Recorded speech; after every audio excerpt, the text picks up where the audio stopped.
అందరికీ నమస్కారం. మన నేచర్ మెడిటేషన్ ఛానల్ చూసే ప్రేక్షకులకి స్వాగతం, సుస్వాగతం.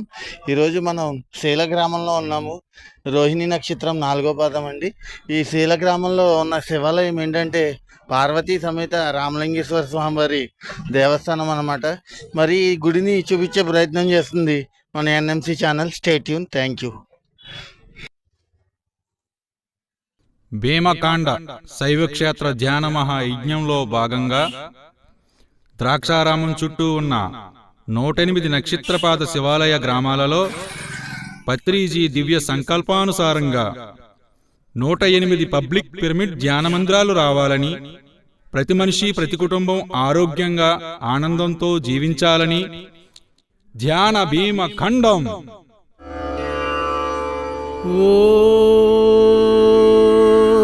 నమః శివాయ. ఓం నమః శివాయ.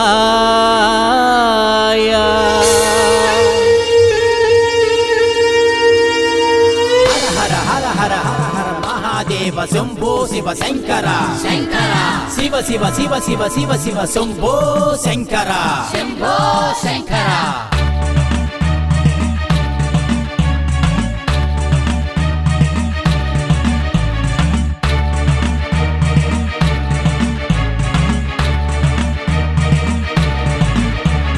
భీమకాండ శైవ క్షేత్ర ధ్యాన మహాయజ్ఞం 108 పిరమిడ్ల నిర్మాణ లక్ష్యం. భీమకాండ శైవ క్షేత్ర ధ్యాన మహాయజ్ఞం 108 పిరమిడ్ల నిర్మాణ లక్ష్యం.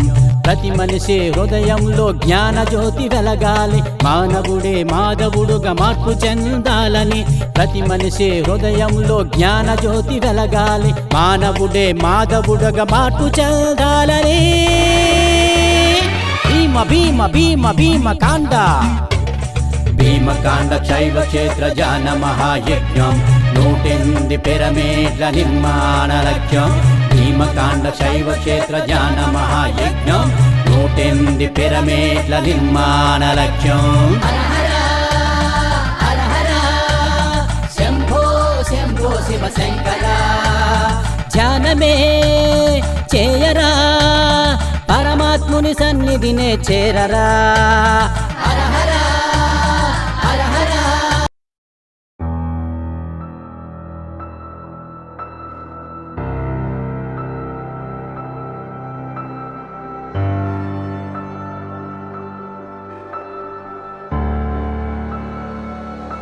గురు బ్రహ్మర్షి పితామహ పత్రిజీకి, ధ్యాన గురు బ్రహ్మర్షి పితామహ పత్రిజీకి, అమ్మ స్వర్ణమాలమ్మకు, ధ్యాన భీమఖండానికి, శాకాహార జగత్కి, పిరమిడ్ జగత్కి, పిరమిడ్ మాస్టర్స్ కి, శీల గ్రామానికి, ఉమా రామలింగేశ్వరికి జై. Thank you. Thank you.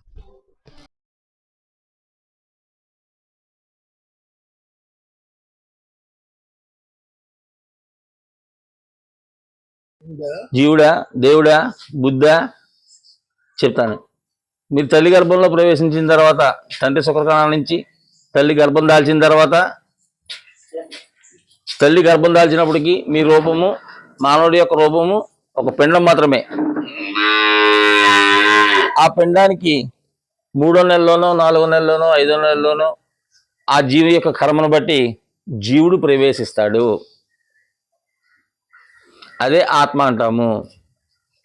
ఆ జీవుడు ఎక్కడి నుంచి వచ్చాడు? జీవుడు ఎక్కడి నుంచి వచ్చాడు? మరి ఎవరు పంపించారు? ఈ విశ్వంలో ఉన్నది అంతా ఒకటని తెలుసు కదా. రాముడైనా, కృష్ణుడైనా, అల్లా అయినా, యేసైనా, ఎవరిని కొలిచినా అందరూ పరమాత్మ ఏకాత్మ ఒక్కడే. అది నమ్ముతాం కదా అందరూ. అందరికీ తెలుసున్నదే కదా. అందరికీ తెలుసు, తెలీదు, నాకు తెలియదు, నీకు తెలియదు. ఓకే, ఇప్పుడు ఓకే, మనం అందరం నమ్ముతున్నాము అందరికీ పరమాత్మ ఒకడే. అమ్మవారైనా, రాముల వారైనా, విష్ణుమూర్తి అయినా, శివుడైనా పరమాత్మ అన్నది ఒకటే అని చెప్తాము. అదే జ్యోతి రూపం అంటాము, అదే బిందు రూపం అంటాము, అదే ఓం శాంతి చెప్తారు. ఓకే, నమ్ముదాం. ఆ జీవుడు, ఆ పరమాత్మ. సపోజ్ ఇవాళ ఇప్పుడు మనం పూరీలు చేసుకుందాం అనుకుందాం. ఏం చేస్తామండి? 1 కేజీ పూరీ పిండి తీసుకొచ్చి ముందు నీళ్ళు తడిపి ముద్ద కడతాం. ముద్ద వేగించాక చిన్న ముద్దలు చేస్తాం. చిన్న ముద్దల్ని పూరీలు చేస్తాం, పూరీలు వేగించుకుని తింటాం. ఇప్పుడు ఈ పెద్ద ముద్ద అనేది పరమాత్మ అయితే పూర్ణాత్మ అంటాము, పరమాత్మ అంటాము, పూర్ణాత్మ అంటాము, ఒకటే అనుకున్నాం. దాంట్లోంచి విడదీసి చిన్న ముద్దని ఆత్మని ఈ తల్లి గర్భంలో ఉన్న పిండంలో ప్రవేశం జరిగింది. దేనికి జరిగింది? ఈ చిన్న ముద్ద కూడా ఈ పెద్ద ముద్ద అంతా, అంటే ఈ ఆత్మ కూడా ఈ పరమాత్మ అంతా ఎదగమని జరామరణ చక్రంలో ఒకటి పడేశారు. ఈ జరామరణ చక్రంలో ఈ ముద్ద తాను చేసే కార్యక్రమాలు బట్టి కర్మలు అనుభవిస్తూ ఎదగచ్చు, ఎదగకపోవచ్చు, క్షీణించిపోవచ్చు కూడా. అదే నేనుగా తిరుగుతున్నాం. నేను నాది నా వల్లే జరిగింది, ఇది నా ఇల్లు, ఇది నేను సంపాదన, నేను లేకపోతే ఈ ఊరు లేదు, నేను లేకపోతే ఇది లేదు. ఈ ముద్ద కూడా ఆత్మ వల్లే వచ్చింది కదా, ఆత్మ వల్లే వచ్చింది. ఈ ఆత్మ ఎంత అవ్వాలి? కేజీ ముద్ద అవ్వాలి. ఆత్మ చావు పుట్టుకలు ఉన్నాయి, ఖచ్చితంగా ఉన్నాయి. ఆత్మకి లేవు, మరి శరీరానికి మాత్రమే చావు పుట్టుకలు ఉన్నాయి. ఆత్మే కదా ఈ ముద్ద. ఆత్మ నుంచి విడిపడి పూర్ణాత్మ నుంచి స్త్రీ గర్భంలో ప్రవేశమైంది. అవునండి, అప్పుడు రెండైనవి. అవునండి, అవునండి. చిన్నది మరి పెద్దదంతా ఈ వరకు కూడా ఎదగాలి. ఎదగాలంటే ఆత్మే. ఆత్మ అంటే రూపం లేదు, రూపమే దీన్ని ఇక్కడ తీసుకున్న పరికల్పంలో. ఇంత ముద్ద చేసాము. అవును, అందులో ఇంత ముద్ద ఉదాహరణ చెప్పాను మీకు. ఉదాహరణ చెప్పండి. అది వేరైందా లేదా? వేరే అయింది, ఇదొక ముద్ద, ఇదొక ముద్ద వేరే అంశాత్మ అయింది. పూర్ణాత్మ నుంచి అంశాత్మ అనేది విడదు. ఒక అంశం తీసుకుని పూర్ణాత్మ అనేది విడివడి అంశాత్మగా విడివడి జీవుని తీసుకుంది. ఇప్పుడు ఆత్మ ఒక్కటే అంతటా నిండి నిబిడీకృతం అయి ఉన్నది అనే ఏ మతం చెప్పినా, ఎవరు చెప్పినా, మీరు చెప్పినా, నేను చెప్పినా తెలుసుకునేది ఆ నామరూప క్రియ రహితమైనదే కదా తెలుసుకోవాల్సి. అంతే, నామరూప క్రియ రహితం ఏదో అది తెలుసుకోవాలన్నప్పుడే అది మనం అవుతాం. అంతే కదా మరి. ఇప్పుడు ఒక ఆకారం మీరు చెప్పారు అంటే అది అప్పుడే రెండైంది. ఒక ముద్ద తల్లి గర్భంలోకి వస్తే అది పిండమైంది, పిండం ఏమో శిశువు అయింది. పిండం అయిన తర్వాత పిండంలోకి ప్రవేశించింది జీవుడిగా. పిండం అయ్యేది ఎవరు అంటున్నాను నేను. పిండం అయ్యింది తండ్రి నుంచి వచ్చిన సుఖకణం మాత్రమే పిండం అయ్యింది. తండ్రి ఎలాగొచ్చాడు? ఇదే అది కాదు సార్, అంతటా నిండి నిబిడీకృతం అయ్యి ఉన్నదే అది అలాగే ఉంది. ఈ వేరైంది ఎవరు అని అంశాత్మ వేరైంది. పూర్ణాత్మ నుంచి అంశాత్మ వేరైంది, అంశ తీసుకుంది. ఆ అంశలుగా తీసుకున్న వాళ్ళే మనందరం కూడా. ఆత్మశకలం అందులో ముక్క ఇది. ఇప్పుడు మీరు వచ్చారు, ఇది ఆపండి. దానాలు చేయటం వల్ల రాని మోక్షము కర్మలు దగ్ధం చేస్తే మాత్రం వస్తుంది. ఆ కర్మలు దగ్ధం చేసుకునేదే ధ్యానం అండి. ధ్యానాన్ని దగ్ధాన్ని కర్మాణం. ఇది కూడా శ్రీకృష్ణ భగవాన్ 5000 సంవత్సరాల క్రితం భగవద్గీతలో చెప్పిందే, ఆచరణలో లేదు, ఇప్పుడు వచ్చింది. దాని గురించి మీకు తెలియజేయడానికి వచ్చాను సార్. Thank you. ధ్యానం గురించి 2 మాటలు వివరించు.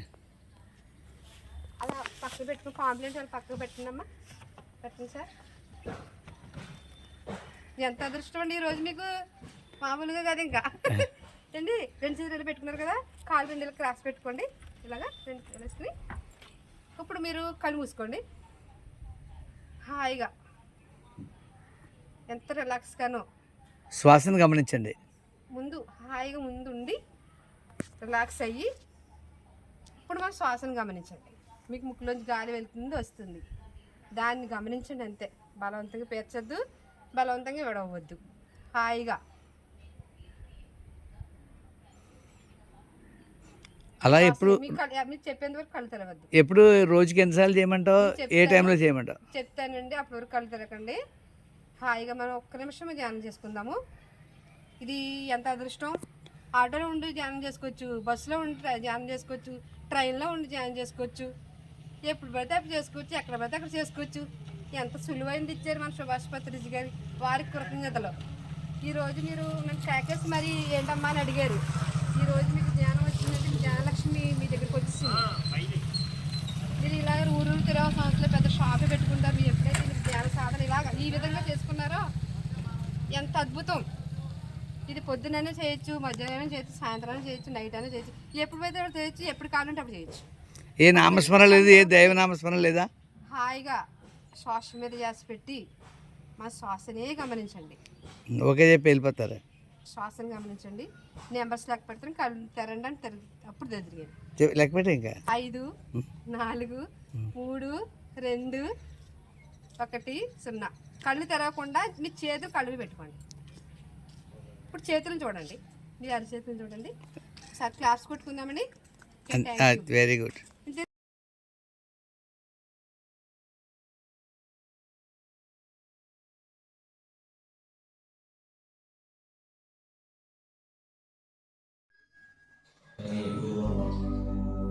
ధ్యానం చేసిన మన రోగాలే పోవును.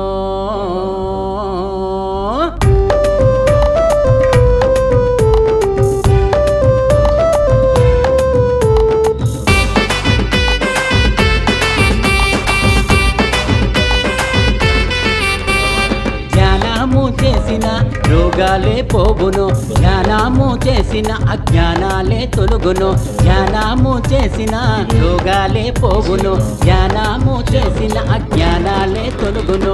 సకల భోగకారిణి సర్వరోగ నివారిణి, సకల భోగకారిణి సర్వరోగ నివారిణి. నీవెవరో తెలుసుకునే బండి బాబయ్యా, నీవెవరో తెలుసుకునే బండి బాబయ్యా.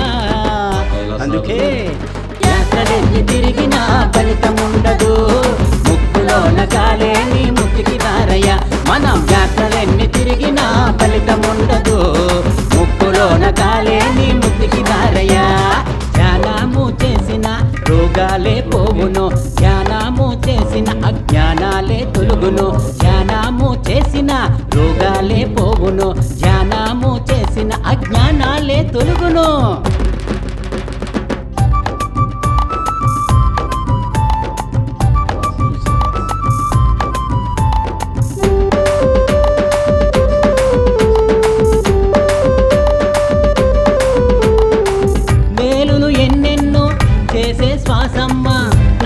వారికి రక్షణ తానమ్మ, మేలులు ఎన్నెన్నో చేసే శ్వాసమ్మ.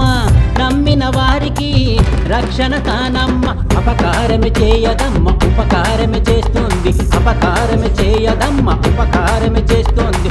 ఆశ్వాసే నీవెవరో తెలుపుతుందయా, ఆశ్వాసే నీవెవరో తెలుపుతుందయా. అందుకే యాత్రలెన్ని తిరిగినా ఫలితముండదు, ముక్కులోన కాలేని ముక్తికి దారయ్య. మనం యాత్రలెన్ని తిరిగినా ఫలితముండదు, ముక్కులోన కాలేని ముక్తికి దారయ్య. ధ్యానము చేసిన రోగాలే పోవును, ధ్యానము చేసిన అజ్ఞానాలే తొలుగును. ధ్యానము చేసిన రోగాలే పోవును, ధ్యానము చేసిన అజ్ఞానాలే తొలుగును.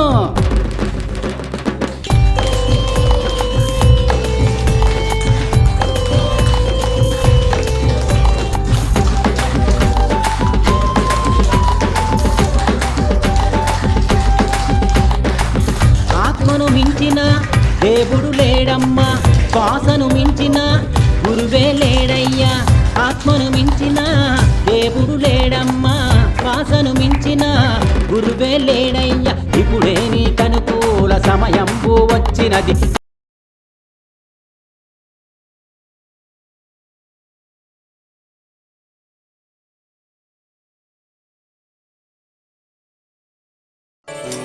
अन्नपूर्णे सदा पूर्णे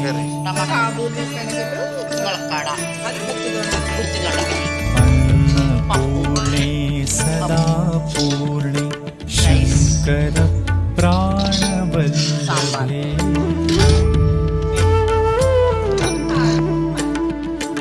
अन्नपूर्णे सदा पूर्णे शंकर प्राणवल्लभे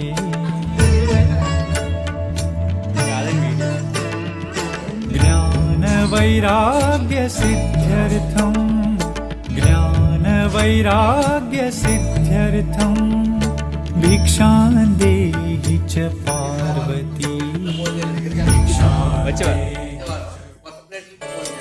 अन्नपूर्णे सदा पूर्णे